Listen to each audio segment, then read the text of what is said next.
I'm working for the initiative called the Economics of Ecosystems and Biodiversity, TEEB, and at the Helmholtz Center for Environmental Research, UFZ, that I'm employed by, is the TEEB Scientific Coordination.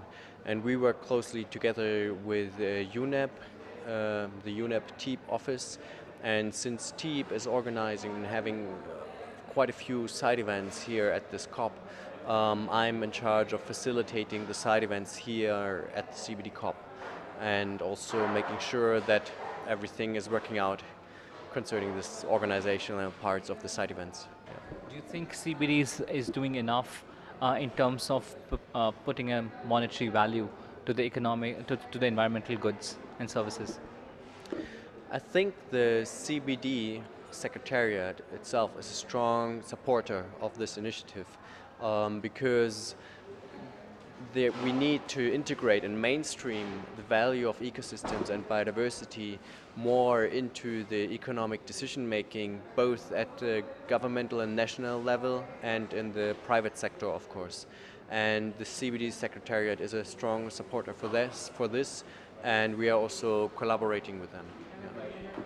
Globally speaking, the reason the nature was overexploited or biodiversity was overexploited because the cost was not incorporated. There was no monetary value put on the ecosystem services.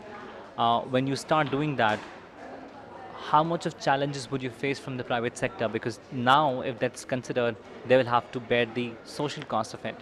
So tell me more about it. Well, in the past, it was certainly a lot of these services that ecosystems and biodiversity provide have been invisible and hard to grab also for decision makers.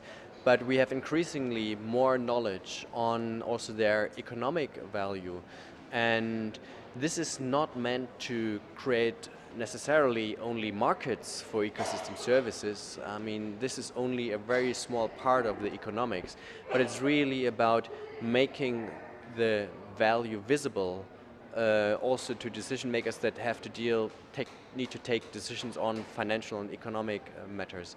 And this is of course also of relevance for the private sector.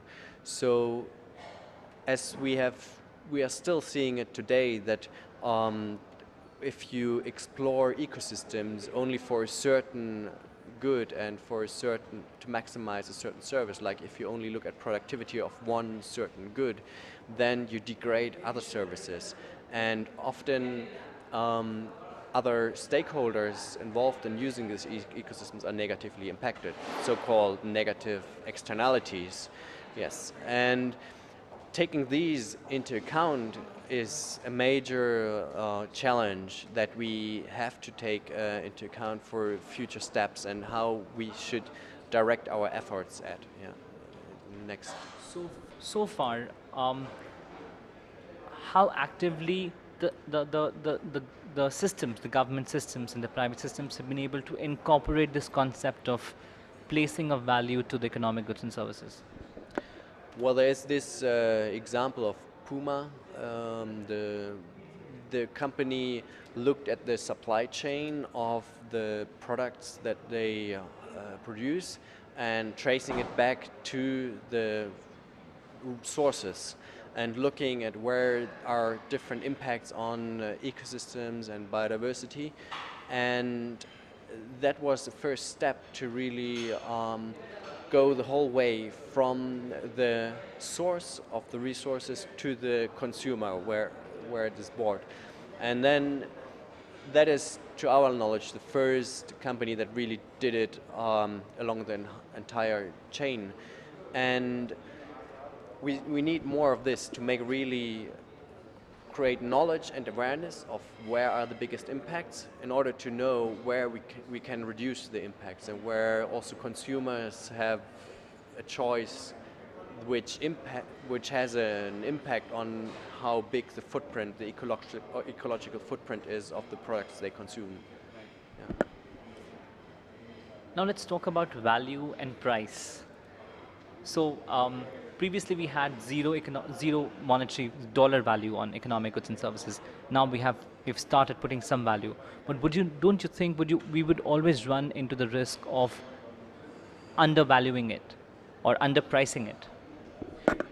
Using only expressions in dollars is always undervaluing the total value of nature, because I should say the values of nature, of biodiversity, because the values, you have many different values, and each of these values is very important. So for example, cultural and spiritual values are the same as important as also the economic values. And the challenge is of how to integrate these different systems of values in order to make an informed decision that is well based on a good base of knowledge on all of these value systems. And of course, coming to and deriving an economic value or a figure for a certain service is only one step in the whole decision-making process. And it's definitely not the last step, because after you have done the economic valuation, you bring it back into the decision-making context that you are looking at. You bring it to the stakeholders that should be involved. You identify winners and losers of a certain option, management option, and you discuss it, taking into account, of course, also the other values. And having such a holistic view on ecosystems and their values is at the heart of TEEB.